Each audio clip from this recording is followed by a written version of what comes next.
David Coverdale hadn't released a studio album of new Whitesnake material in over a decade. The last time fans got new songs, it was 1997. Bill Clinton was president. Titanic hadn't even hit theaters yet. In the years between, Coverdale battled serious health problems, watched the music industry collapse and rebuild itself around downloads and MP3s, and quietly wondered whether Whitesnake's story was actually over. Then, in the spring of 2008, a 60-year-old blues rock frontman walked back into the studio, plugged in two young guitar killers, and made an album that didn't sound like a legacy act cashing in on nostalgia points. It sounded hungry. This is the story of Good to Be Bad, the comeback nobody was sure Whitesnake still had in them.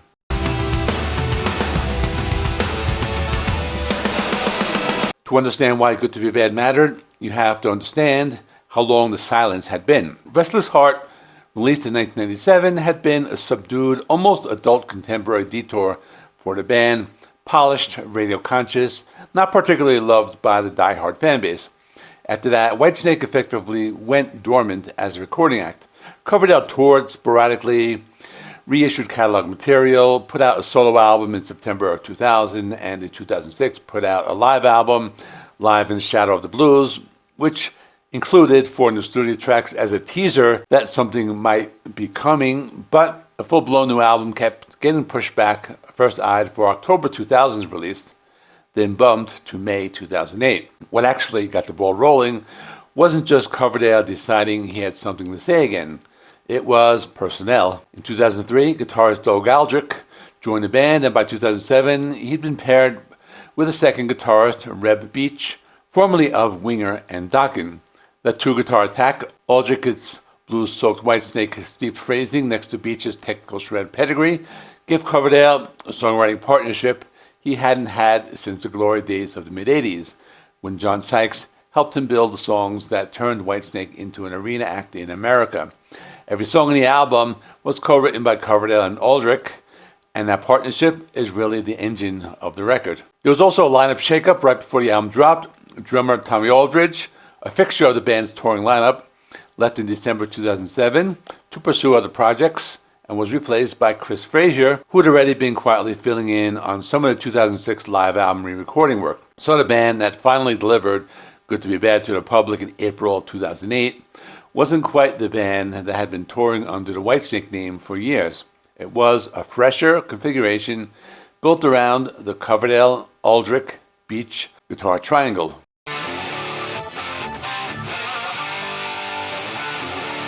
Coverdale didn't hand this off to an outside hitmaker. His self-produced, working under the credit The Brutal Brothers alongside Doug Aldrich and engineer Michael McIntyre, essentially keeping creative control inside the family. Sessions at Casa Dalla and Clear Lake Audio in Los Angeles, and notably at Coverdale's own home studio, Snakebyte Studios, up at Lake Tahoe, Nevada. That's a meaningful detail. This wasn't a band parachuting into corporate studio on a label's clock. A good chunk of this record was built in Coverdale's own backyard, on his own schedule, which probably explains why the album feels unhurried and confident, rather than rushed to meet a deadline that had already slipped twice. Musically, Good to Be Bad is a deliberate return to form. After the more restrained, blues and ballad-leaning Restless Heart, this album reaches back toward the sound that made Whitesnake's self-titled 1987 album a monster in America. Big, hooky, riff-forward hard rock, layered vocal harmonies, and guitar solos that trade off between Aldrich and Beach like a tennis match. Coverdale's voice, remarkably, still had the power and grit to carry his songs at an age when a lot of his peers had lost a step. The songwriting leans on classic Whitesnake formula, a mix of muscular, up-tempo rockers, a couple of genuine power ballads, and the kind of hip-shaking blues rock swagger that's been Coverdale's signature since the Deep Purple days. It's not a reinvention, it's a reminder, deliberately built to sit shoulder to shoulder with Here I Go Again and This Is Love in a live set.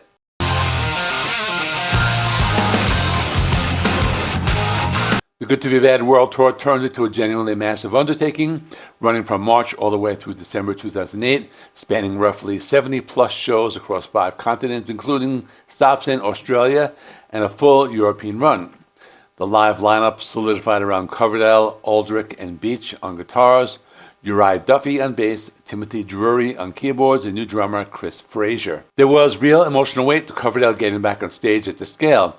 He dealt with serious vocal and health issues in the early 2000s that had curtailed extensive touring after the band's 25th anniversary run in 2004. So returning to a full global trek in support of new material was, by his own account, a genuine relief. He described it as feeling like coming home.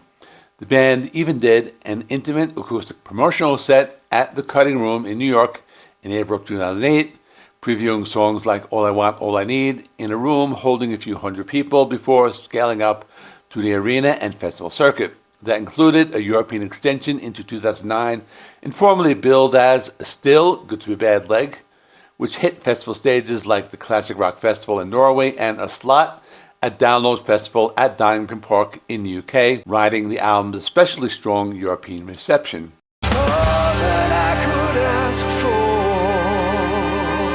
Critically and among longtime fans, Good to Be Bad landed about as well as a Whitesnake comeback could hope to.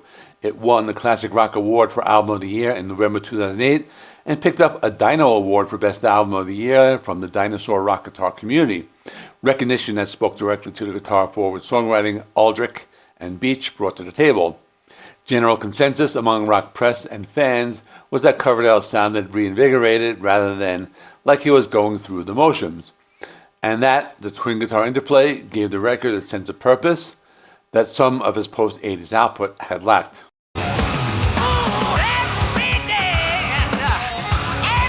The album opens with Best Years, a strutting, confident statement of intent, Coverdale essentially announcing that the band still has plenty of gas in the tank. Can You Hear the Wind Blow became one of the record's calling cards, showcasing that blend of blues phrasing and hard rock muscle that defines the whole project. Call on Me and All I Want, All I Need both leaned into the melodic, arena-ready side of the band's sound, while the title track, Good to Be Bad, is the record's thesis statement in a miniature, swaggering, riff-driven, unapologetically Whitesnake. 4 songs were pulled to singles: Lay Down Your Love, All for Love, Summer Rain, and Can You Hear the Wind Blow, giving the album a real presence on rock radio throughout 2008.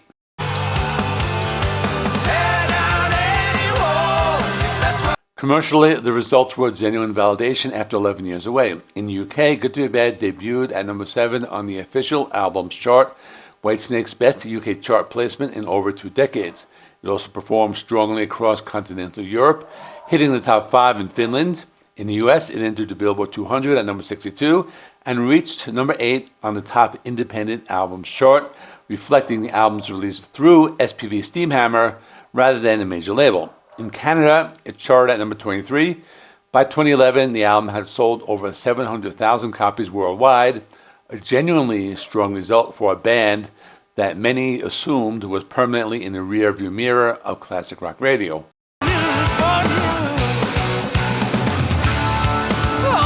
Good to Be Bad didn't just work as a one-off comeback, it reset Whitesnake as an active touring recording band for the next decade plus.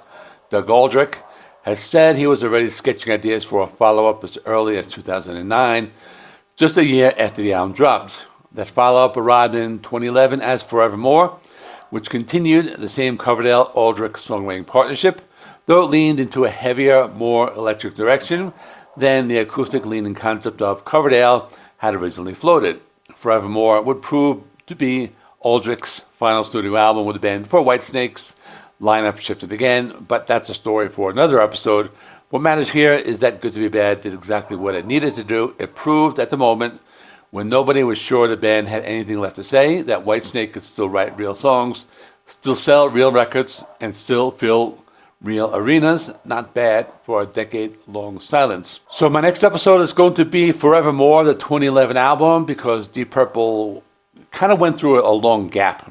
Their next album would be 2013's Now What, so that will come after the Whitesnake episode, and then after that, I think I have all mostly Deep Purple episodes. Whitesnake might have like another couple more after that. So that's all. Check out the playlist. It should be on your screen right now. It has the entire Deep Purple family tree. I'm over 50 episodes at this point, and I still have, I think, like another 10 episodes to go before I finish off, and then I'll start something new, but I'll put that in a community post when the time is right. So thanks for watching. See you in the next one.